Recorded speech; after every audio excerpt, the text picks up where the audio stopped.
The morning had started quietly. Just the soft hum of the kettle and the faint scent of brewed coffee drifting through the kitchen. I had barely opened my eyes when the calm was shattered by the sound of the front door slamming.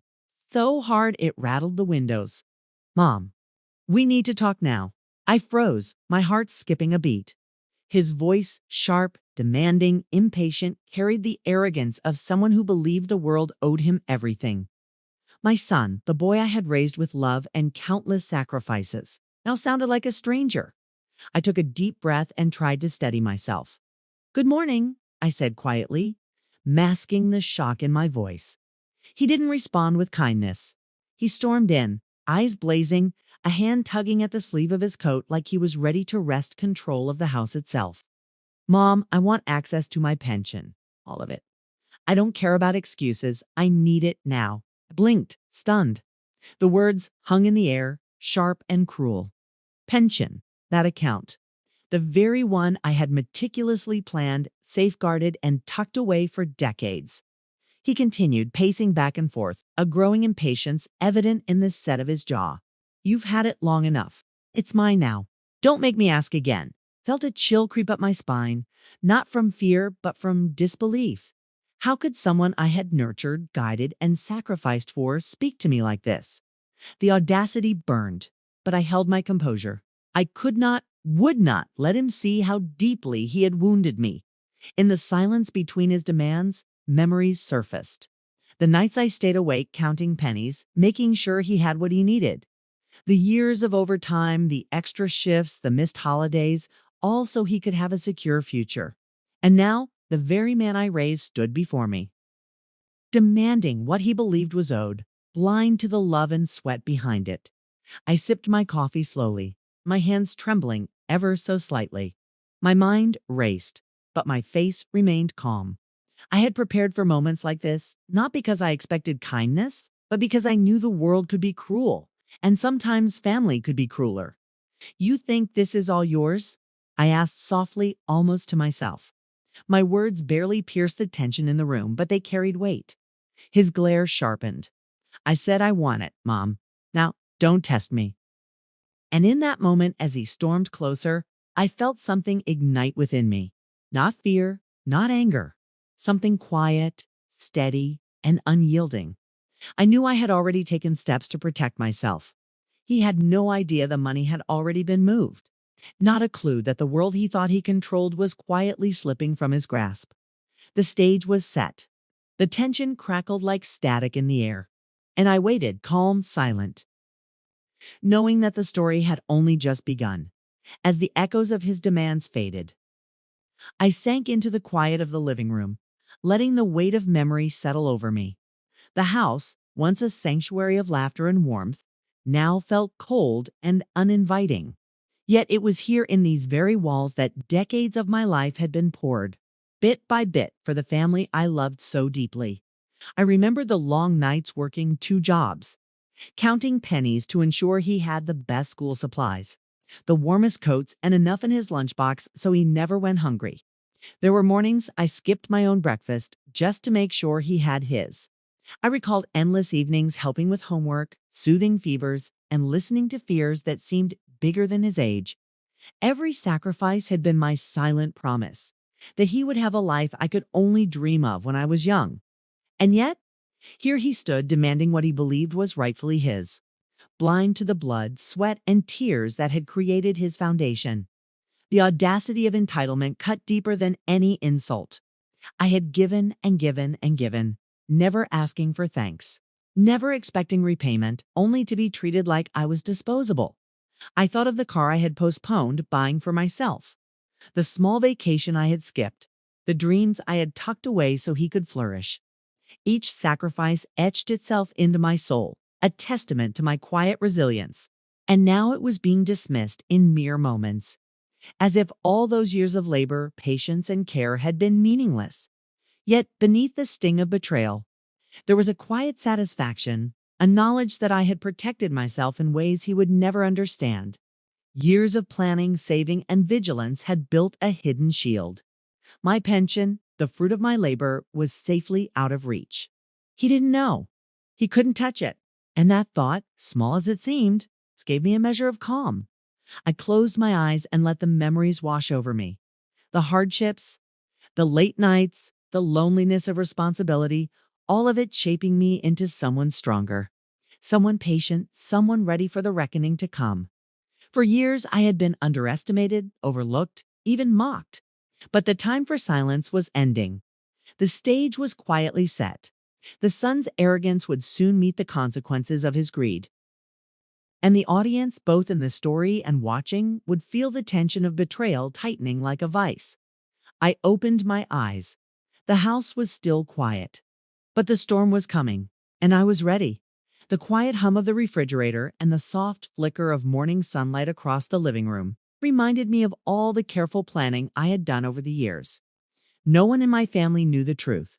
The pension my son now demanded so arrogantly had been moved long ago, tucked away in an account that only I could access.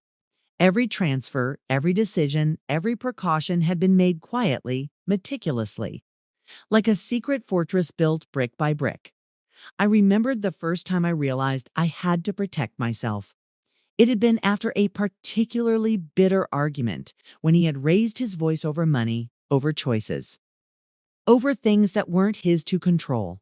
I had felt a chill then, a whisper in the back of my mind. You cannot rely on anyone, not even family. Protect what is yours or risk losing it forever. So I had acted, slowly, silently, without a word, without alerting a single soul. Every deposit, every financial move had been deliberate. The pension, the culmination of decades of work, late nights, missed vacations, and sacrifices, was no longer at the mercy of anyone's greed. It was mine, fully mine. And yet, the thought of him barging in today, demanding what he thought was owed, brought a tight knot of tension to my chest. He didn't know.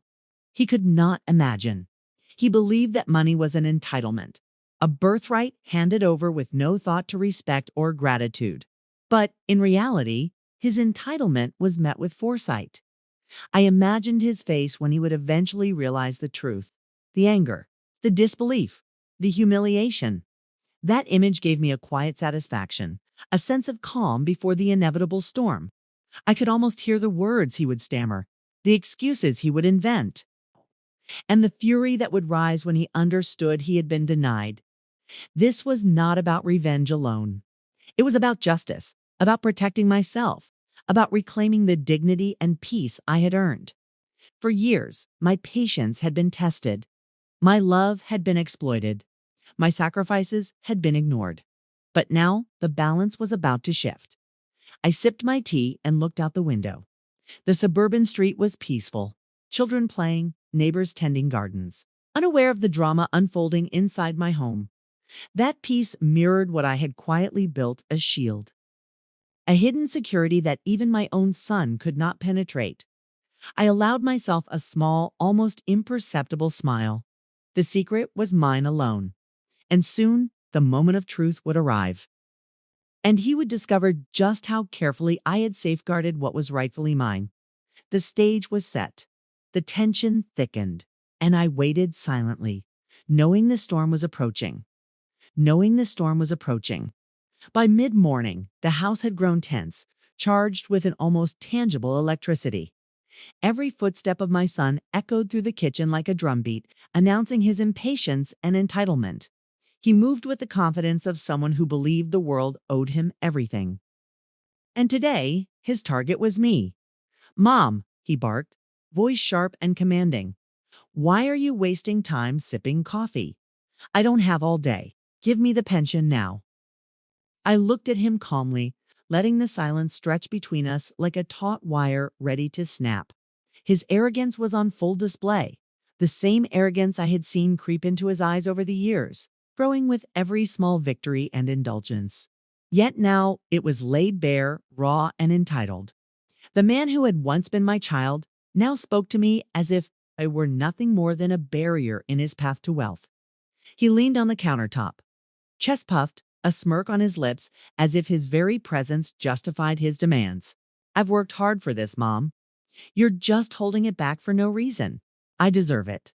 His voice dripped with greed, entitlement, and the venom of someone who had forgotten respect entirely. I let him speak, letting each accusation, each insult wash over me without showing the slightest crack. The humiliation burned, but it was fleeting, nothing compared to decades of patience and quiet endurance. I remembered the nights I stayed awake, counting every penny so he could have school books and lunches, the endless overtime shifts to pay for his extracurriculars, the skipped vacations, the meals I went without, all so he could live comfortably. And now his greed dismissed every sacrifice as irrelevant, as if my life had been lived solely for him. He continued, raising his voice now, pacing the room like a predator. I shouldn't even have to ask. You know what's mine? You think you can control me? I could feel the tension ripple through the walls of the kitchen. See it in the way the sunlight through the window reflected off the countertops. His arrogance filled the room, a heavy, suffocating weight. He called his partner in, probably expecting reinforcement, or worse, to humiliate me further in front of an ally. They stood behind him, smirking, whispering, nodding in approval of his aggression. Memories of past confrontations flickered in my mind. Small insults, dismissive remarks, the countless times he had mocked my choices. The little jabs that seemed insignificant at first, but built over years into a mountain of disrespect. The way he had once sneered when I refused to buy him something unnecessary, or how he rolled his eyes at my careful budgeting. All those moments now crystallized, forming the clear pattern of entitlement that had led to today. Yet beneath the sting of humiliation, I felt a quiet, unshakable clarity.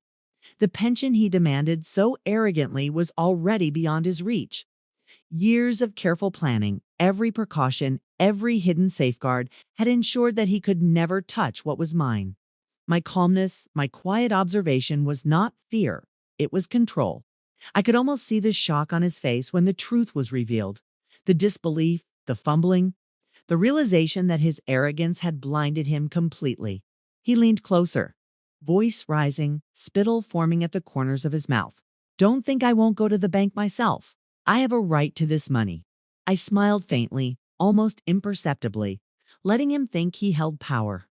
In reality, the moment of reckoning was approaching, and he had no idea.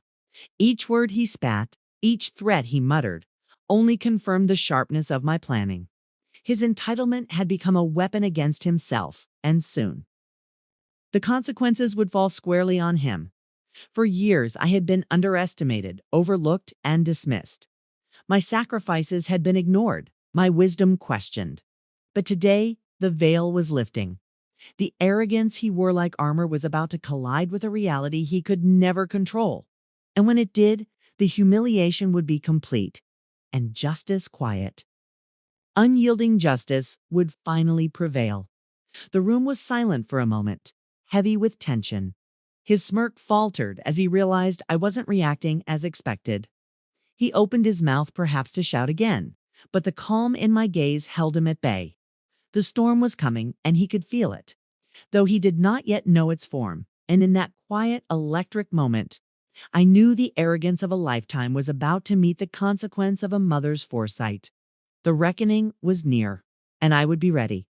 The house had grown still again, but the tension lingered like smoke from a smoldering fire. My son, impatient and arrogant, continued to fume, unaware that the world he believed he controlled was already slipping from his grasp. Every demand, every threat, every insult he hurled only strengthened my quiet satisfaction. He had no idea that the pension, the money he assumed he could take, had been moved long ago, secured where he would never find it. I sipped my tea slowly, deliberately, feeling the calm that comes from having carefully laid a plan. Years of sacrifice, careful financial maneuvering, and quiet vigilance had all led to this moment. For so long, I had been underestimated, my patience mistaken for weakness. Now I had the upper hand, hidden in plain sight, ready to reveal itself when the timing was perfect. He leaned against the counter, muttering under his breath, convinced he could see through my calm. You think I won't find it, Mom? You can't hide anything from me, he said, a note of desperation creeping into his voice. I allowed myself a small smile. Let him think he had power. Let him believe he could intimidate me. Every word he spoke, every move he made, only reinforced the inevitability of what was coming. I had anticipated his arrogance, planned for it, and waited patiently for the moment to strike. I began subtly dropping hints, letting him stew in his own assumptions. "You've always been so eager, haven't you?" I said lightly, as if reminiscing about his childhood. "So sure that the world owes you something you didn't earn." His glare sharpened. "What are you talking about? I've earned everything." "Yes, everything you think you've earned," I replied, voice soft but firm. "But some things are not yours to take. Some things require respect, patience, and understanding, qualities you seem to have forgotten." The words hit him with an invisible weight. He paused, blinking, confusion flickering across his face. That tiny hesitation gave me the moment I needed to envision the payoff, the revelation, the justice that was about to unfold. I thought back to the careful steps I had taken, transferring funds quietly, setting up legal safeguards, and creating a paper trail only I could navigate. Every precaution was in place, ensuring that the moment he demanded what he thought was his would become a lesson he would never forget. I watched him shift impatiently, pacing the kitchen again. He had no idea. The greed that had driven him here, the sense of entitlement that had fueled his arrogance, would be his undoing. And yet I felt no cruelty, only the satisfaction of rightful protection, of justice quietly meted out. "Mom, you're wasting time," he said, exasperated. "I need that money now. Don't play games with me." I met his gaze steadily, letting the calm in my eyes speak volumes. "Games?" I asked softly. "No games here, just consequences. Sometimes the choices we make, the words we speak, and the way we treat others, they all come back to us." The room grew heavier. He could feel it, though he did not yet know the form it would take. My silence, my stillness, was louder than any shout, more intimidating than any threat. He was trapped in the tension of not knowing, and that uncertainty would become his undoing. I pictured the exact moment he would discover the truth, the rage, the shock, the disbelief. The pride that had blinded him for so long would crumble in an instant. And when it did, he would understand something he had never truly grasped: respect. Honesty and integrity cannot be stolen. They must be earned. For years, I had endured impatience, mockery, and subtle contempt. But now, patience, foresight, and quiet strength were on my side. I had built a fortress no greed could penetrate, and the moment to reveal it was drawing near. I took a deep breath, steadying myself.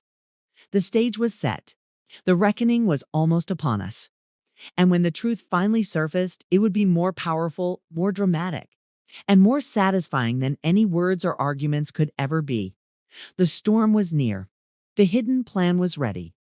And the son who thought he could control everything was about to face the consequences of his arrogance. The tension in the house was unbearable. Every tick of the clock seemed amplified, echoing against the walls as if announcing the inevitable. My son's face, once brimming with arrogance and entitlement, now flickered with impatience and suspicion. He had begun to sense that something was wrong, that the money he demanded so aggressively was no longer within reach.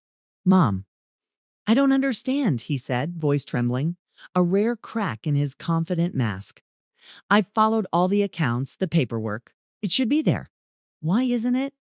I met his gaze steadily, keeping my own calm, letting the weight of silence fill the room. "It's not missing," I said softly, almost teasingly. "It's just exactly where it should be." He stared at me, confusion and frustration battling for dominance across his face. His smirk had vanished, replaced by disbelief. "What? What do you mean?" His voice rose, urgent now, panicked even.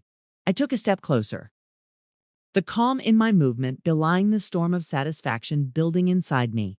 "The pension you've been demanding, the money you thought you could take without respect or gratitude. It's been moved, secured, out of reach, exactly as I planned."